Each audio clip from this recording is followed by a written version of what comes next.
మాల్వాల కేంద్రంలోని ధర్మ సమాజ్ పార్టీ అధినేత రాష్ట్ర అధ్యక్షుడు డాక్టర్ విశారదన్ మహారాజ్, రాష్ట్ర కార్యదర్శి గడ్డం హరీష్ గౌడ్, కరీంనగర్ జిల్లా రీజనల్ ఇన్ఛార్జ్ చిలువేరి శ్రీకాంత్, కరీంనగర్ జిల్లా కన్వీనర్ దుబ్బాక శివ మహారాజ్, బింగి అరుణ్ నేత, ప్రణీత్ ఉపేంద్ర, తిరుపతి ఉపేంద్ర, తిరుపతి నరేష్, సురేష్, దొంతర శేఖర్, గుండెటి బ్రదర్స్, సంతోష్ మరియు కుల సంఘ నాయకులు పాల్గొన్నారు. దేశ స్వాతంత్రంలో తెలంగాణ గడ్డని కలపలేదు నిజాం ప్రభు, ఇది తెలిసిన విషయమే. కానీ భారతదేశానికి 1950 జనవరి 26వ తారీఖున గణతంత్ర దినోత్సవం అంటారు. అంటే భారత రాజ్యాంగం అమలు అయిన దినం. భారత రాజ్యాంగం అమలు కావడం అంటే అర్థం ఏంటంటే ప్రతి తలకి ఈ భూమి మీద సమాన వాటా ఉంది. ఈ భూ సంపదలో అందరికీ సమాన వాటా ఉంది.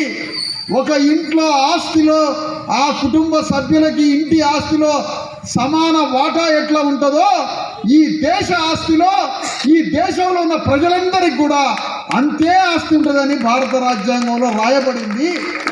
ఆ రాజ్యాంగం 1950 జనవరి 26న అమలు అయినట్టుగా ప్రకటించింది ఈ దేశం. కానీ ఆనాడు దేశ స్వాతంత్రంలోకి తెలంగాణ కలవలేదన్న సంగతి తెలుసు. కానీ భారత రాజ్యాంగం అమలులో దేశంలో ఉన్న 6 లక్షల గ్రామాలు భారత రాజ్యాంగాన్ని అమలు చేయలేదు. గమనించిర్రా?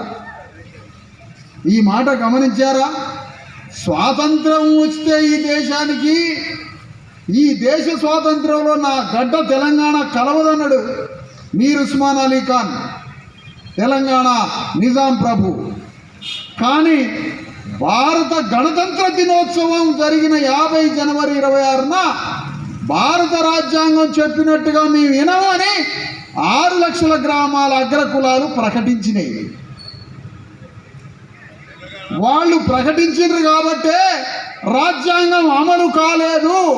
రాజ్యాంగం అమలు కాలేదు కాబట్టే ఈ దేశంలో ఉన్న 90% మంది బీసీ, ఎస్సీ, ఎస్టీ ప్రజలు భూమి లేక, సంపద లేక, ఆరోగ్యం లేక, బిడ్డలకి చదువు లేక, పౌష్టికాహారం లేక, చేతి నిండా పని లేక, ఎవరికి భూమి లేక అందరం దుఃఖంలో మునిగి ఉండడానికి కారణం ఈ దేశంలో 6 లక్షల గ్రామాల్లో ఈ దేశాన్ని పరిపాలిస్తున్న అగ్రవర్ణాలు భారత రాజ్యాంగాన్ని అమలు చేయకుండా, రాజ్యాంగాన్ని తమ చెంతకు రానివ్వకుండా, రాజ్యాంగంలో చెప్పిన మాట వినకుండా ఈ సంపదని మనకి పంచలేదు. కాబట్టే ప్రతి ఇంట్లో దుఃఖం దుఃఖం దుఃఖం, కన్నీళ్ళే మిగిలి.